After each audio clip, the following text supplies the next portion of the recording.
Thank you very much. Okay, so I guess I'd like to preface my introduction of myself with sort of the idea I would never have any cause to be presenting at this meeting. This isn't particularly a venue that I knew existed. My field is, as has been introduced, is in physics and in MRI, and I'm incredibly lucky to be part of the reverse mentoring scheme. And it's only through meeting Jim that I've even got a platform here. So thank you so very much for having me. And hopefully you'll find this interesting and thought-provoking. So I'm going to give a little bit of a background about myself, because I think for the context of this, it's relevant for you to understand the differences between Jim and myself. But I think also what I will lead on to say after this is that actually most of the important things that I'd like you to take home tonight are the things I'm not going to say on this slide, I suppose. So I'm a physicist. I'm a female physicist. I was born female, and I am not from a rich background. My local education authority paid my undergraduate tuition fees, if that's any sort of marker of how my parents' income has impacted my life in any way. I'm described as a research fellow because I finished my PhD a few years ago, but I'm on a fixed term contract still. So every few months I have a conversation with some professors, some supervisors, some admin people, and we have a discussion about how useful I am and how much longer I need to be kept around for. So I was really lucky that for the first period after my PhD, I had a job that I knew would last me for 3 years. And that's really unusual. That was exciting for me. That was really amazing that I had a fellowship for 3 years. When that ended, I took a second job, which was another 3-year post, which again is really, really lucky. And following that, I took another 3-year post. So that was really great. But then after that, I had quite a long period, probably of another 3 years, where I would only get extended for a month or so at a time. So sometimes every 6 weeks, particularly during lockdown, every 6 weeks, I enter what we call redeployment, which means that I get early access to all of the vacancies and openings within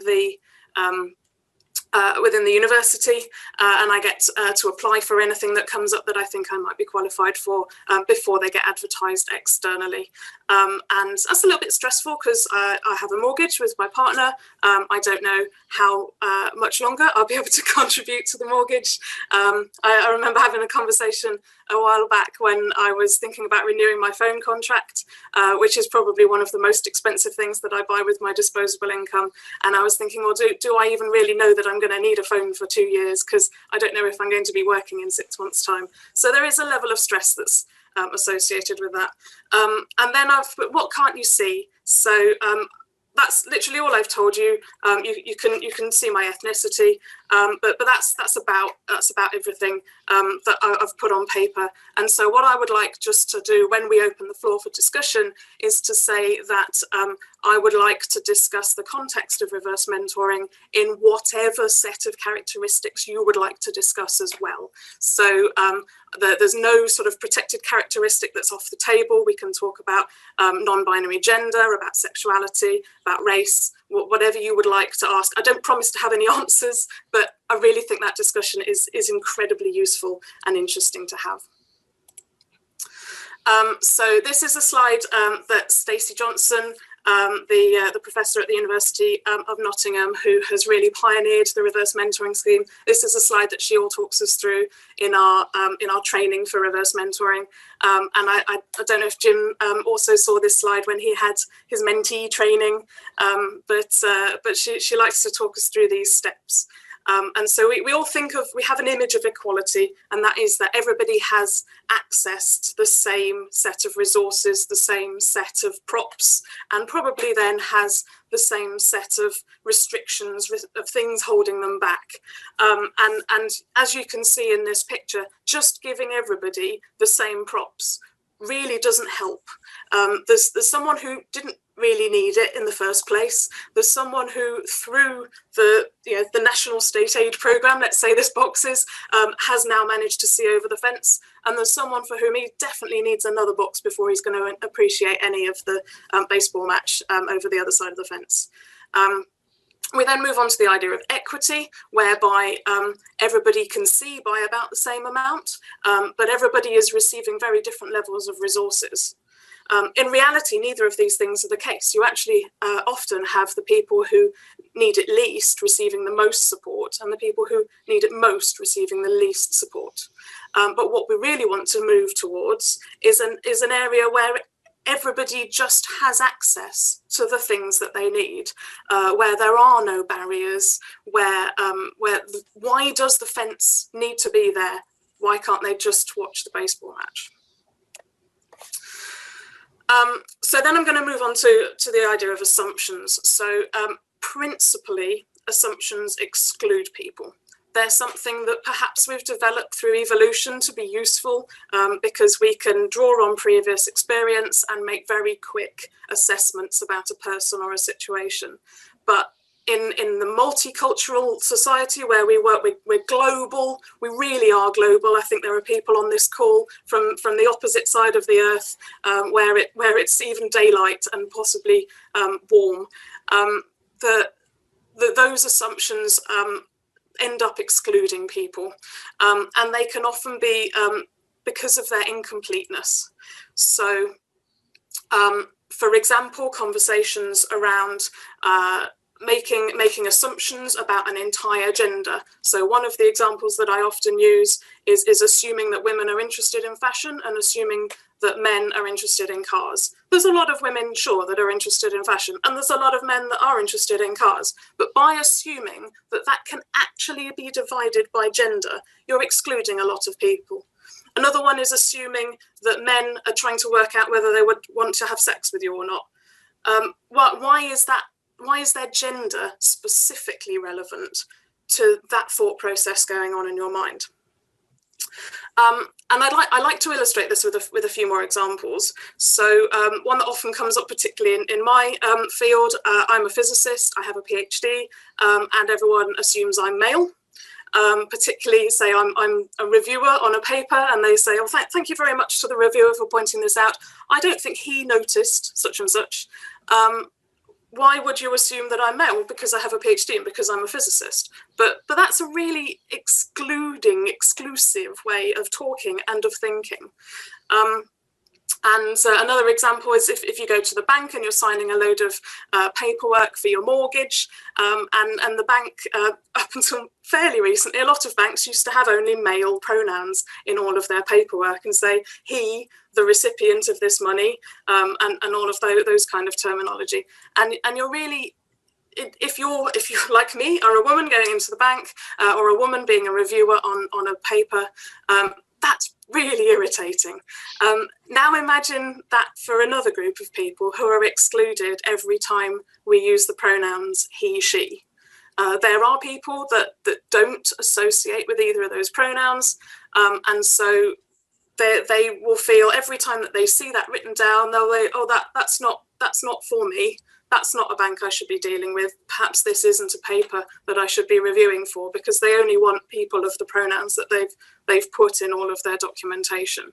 So one of the examples that we can bring forward from our reverse mentoring relationship is discussion about pronouns that I've brought that up in several ways. And I guess the underpinning line of all of that is that assumptions make people invisible. So the women who like cars and the men who like fashion and the people who are going to the bank who don't identify with the pronoun he, or the people who are reading an article in a magazine who don't identify with either the pronoun he or pronoun she, you're assuming they don't exist. You're assuming they don't need to be acknowledged. You're making them invisible. So then we move on to the idea of fragility. So fragility is making a system, or making yourself, making your institution receptive to acknowledging somebody else's lived experience. Often this triggers responses in people. Often those responses that are triggered are feelings of defensiveness, a want to run away or to get upset, to feel challenged, to feel that they've been insulted, to feel that they've been affronted, or that their views have been deemed invalid. And actually what we're trying to say is a level of that fragility is incredibly good. You need to be challenging your own assumptions. If you get upset, if you get scared by something, ask why, discuss it with yourself, discuss it with your neighbours, your friends, your colleagues.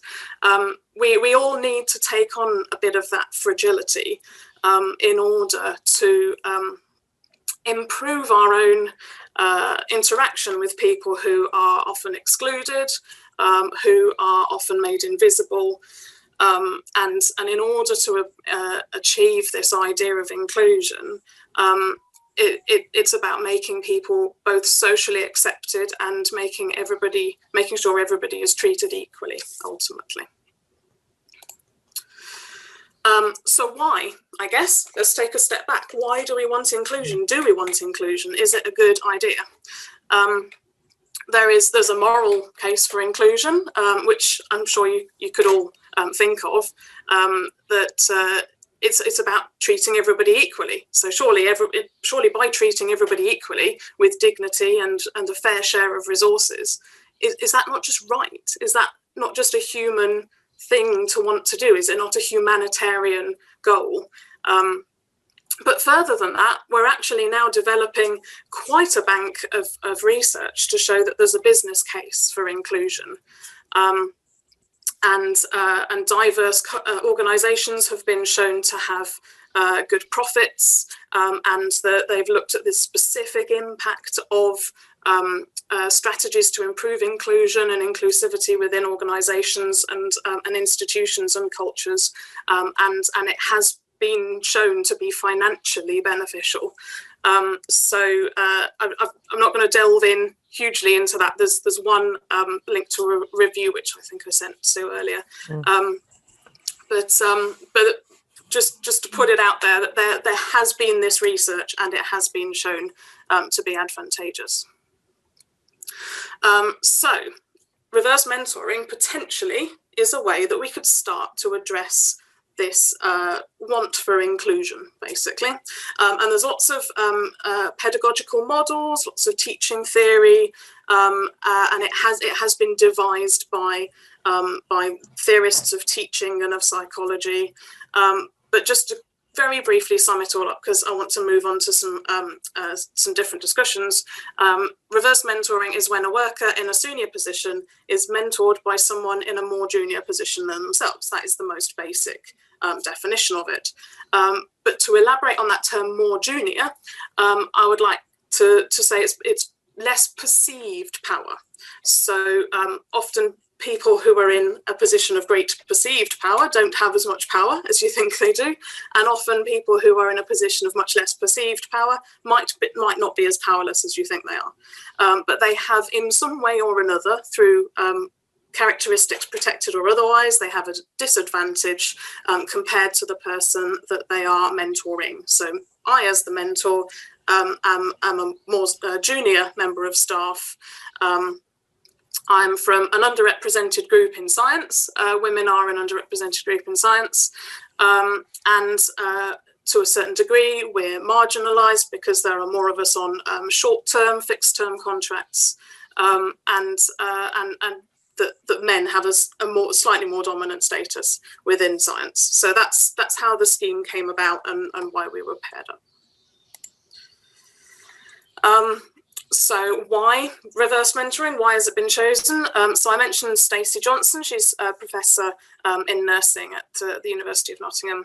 And she really is pioneering it. She's putting together schemes in several different establishments, most of them related to healthcare.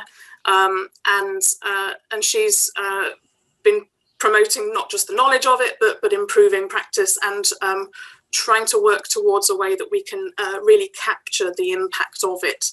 And as I'm sure you're all aware, it's incredibly difficult sometimes to capture the impact of something, which is incredibly fluid, because you need to be able to develop measurement instruments that not just capture the state of something as it is now, but then capture the state again in a few years' time and try and attribute any of those changes to what you've done in between, and not just what's happened around society and everything else around it. But reverse mentoring has the goals of promoting individual anti-discriminatory practice and organisational culture change, and it's predominantly looking at gender and race equality, but as I said at the very beginning, all protected characteristics are entirely on the table and are very, very relevant and for discussion. And my colleagues and I in reverse mentoring reflective groups, where we often are discussing disability, sexuality, and lots of other implications of protected characteristics. Its overarching goal is to improve organisational diversity and inclusion. So not just about having people around the organisation, but having them included. How many of them are at higher levels? How many of them are in influential positions? How many of them are on the board of directors compared to on the wellbeing committees and all that sort of thing? So I can discuss that in a bit more detail later if we want. And again, going back to that idea of inclusion, all of these things are done with the goal of increasing profit and productivity within a company. So very, very briefly, overarching generalization of how to do it, but it's about stepping out of your comfort zone. It's about having interactions where you have to challenge yourself, challenge your normal way of thinking. One little exercise that we often sort of throw around as a group is, who is absent from your phone book? How many people of a given race are there in your phone book? How many gay people are in your phone book? How many trans people are in your phone book? Stepping out into somebody else's world and learning from their experiences in a way that can enrich yours. So this is another exercise that I got Jim to do, in fact. So this is a little quiz that's on Buzzfeed, and you can write down that link, or you can just Google Buzzfeed privilege, and it's the top entry. And it's hundreds of questions. You don't have to tick every box. You can sort of skim down and have a think. And you can read some of them there. So they're always, it's the I have never sort of game. So I don't have any student loans. How many people can say they don't have any student loans? I have never had an eating disorder. So you can see where these are going. So if you're saying that you have had these things, then you have a degree less privilege than someone who has never had these things done to them. I've never been called a terrorist. What would that do to your mindset if you had been called a terrorist? And so what I asked Jim to do in this situation was read this list and not just tick the ones that are relevant to you, but actually sit and think about, what if I couldn't say I have never on this? What if I was sitting there saying, I have lied about my religion in self-defense? Imagine you're sitting in a board meeting and you've got to impress, the other 6 white men around the table, or whatever it is, white women around the table, because there's a lot of gender equality, I know, in the field. What if you're sitting there thinking, I have had an eating disorder, and therefore I have to hide this from my colleagues, or I don't want to do anything that looks camp because I don't want my colleagues to suspect that I'm gay, or I don't want to use my partner's pronoun because my colleagues will realise that I'm gay. What would it do to everyone's perception of me if they realised that I really have no money at all, and I send all of my my paycheck to my parents and multiple siblings or cousins to live from? So it's not just about having sort of a number at the bottom of the list. It's about realising the actual impact of being the opposite of what you are on any of these given points. And I think, given the setting that we're talking about today, and the venue that I've very kindly been invited to speak at, I would also invite you to think about each of these points and think, what if the patient sitting in front of me has had this additional challenge in their life? Imagine how, you've got, let's say, your typical patient who maybe has got a taxi to the hospital or driven in their car and paid for some parking, and then compare that to a patient who had to get 7 different trains. They didn't just sit at home and wait for the Ocado delivery of their supermarket shopping to turn up last night. They had to go to a greengrocer and a fishmonger and a dingy supermarket where they had to wrestle everyone elbow for like the last packet of food of any nice quality. They don't get to get woken up by an alarm because they don't have technology, or they don't have their own space. Maybe they're all living in one room. So just imagine the impact of any of these protected characteristics on the people that you're dealing with. And I think this really is the first step to turning around towards that idea of inclusion. So the next thing I'd like to sort of set up before I then hand over to Jim is the idea of allyship. So allyship is sort of the empathy of saying, I empathise with this person, I understand where they're coming from. It goes back to that thoughts and prayers kind of phrase. So, I understand where you're coming from and I see that you're a human. That's great, that's allyship and that's empathy. But what I'm trying to encourage people to embrace is the idea of advocacy. What can you do just to go that step further to advocate for somebody, rather than giving them some sponsorship, rather than not impacting on their volition in any way. So instead of just giving somebody a tap on the shoulder and saying, do you want to be mentored in this position? Actually, ask a whole group of people who needs this the most, or who would want it the most. Those kind of things. I know that I'm asking, basically, if you're a member of a tribe, that you might speak up and risk your position in that tribe. You might not be taken seriously by your colleagues, but that is essentially what we're asking you to do in terms of advocacy, and encouraging you to make that sponsorship step of understanding what these people need and what you can do to try and change your behaviour to improve them. And a lot of that comes from educating yourself, which is what I'm encouraging people to do by trying that Buzzfeed quiz, and having a look on the internet about all of the other resources on advocacy. The bottom line, just each person you meet, your colleague, your patient, does this person have the same choice, agency, and volition as you? To go about their day unimpeded by that weight, that baggage of not being able to be their true self.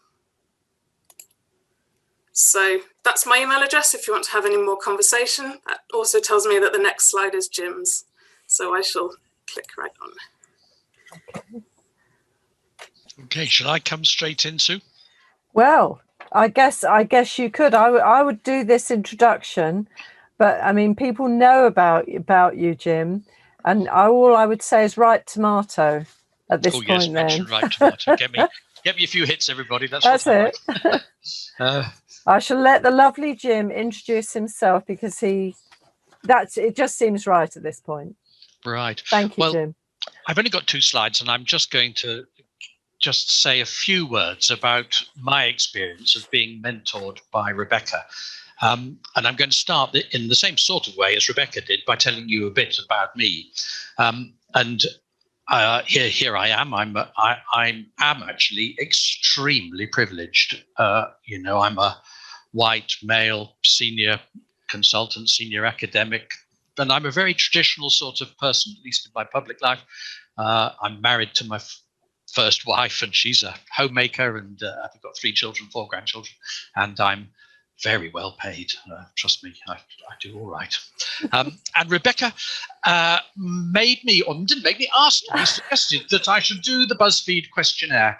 And it turned out that I scored nearly 100% on it, in the sense of, every answer I gave was an answer which represented privilege rather than lack of privilege or difficulties in my life. I didn't score 100%, but I scored pretty much 100%.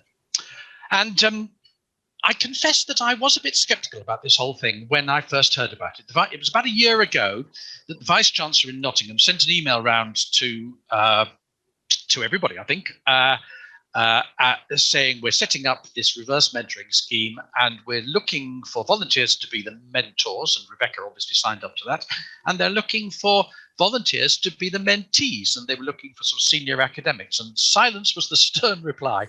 And I thought, oh goodness, well, here am I, nearly retired. What have I got to lose? I better do it, show willing. So I signed up, and I must admit, I wasn't sure what would happen, and I certainly wasn't a sort of tremendous enthusiast for it. I was doing it really just to sort of show off to the Vice Chancellor that I was a good chap. And then nothing happened for a little bit because COVID came along, so the whole thing got delayed.